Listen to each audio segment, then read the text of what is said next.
So, dumating na yung order ko from Dazzle Me. Ito yung bagong-bago nila na HD Invisible Powder.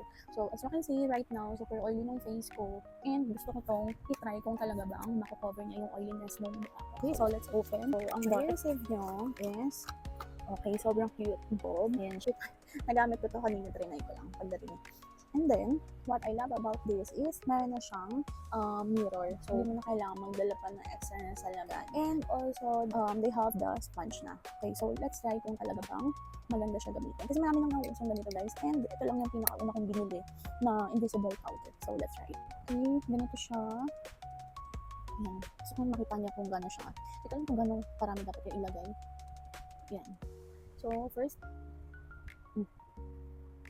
okay. Ito, super oily na to. Ooh. Ito pa. Ay, wala talaga siyang ano. Ayun, ito. Sa nose naman. Ay.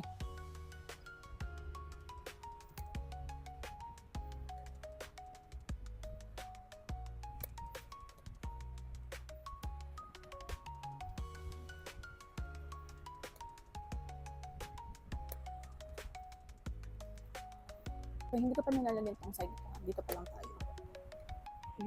So good.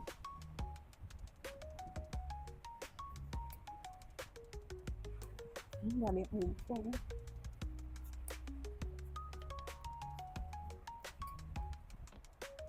Yan. Yan. So, nalagyan ko na yung buong face ko. And, yan. Kita niyo naman, di ba, nawala yung oiliness ng mukha. Ang galing na, no? Kasi, talaga parang wala ka namang powder. See, wala talaga siya. Okay, so pag tingnan niyo yung face ko, parang wala talaga siyang powder. Pero pag nakatipag mo siya, I can feel na may nilagay ako.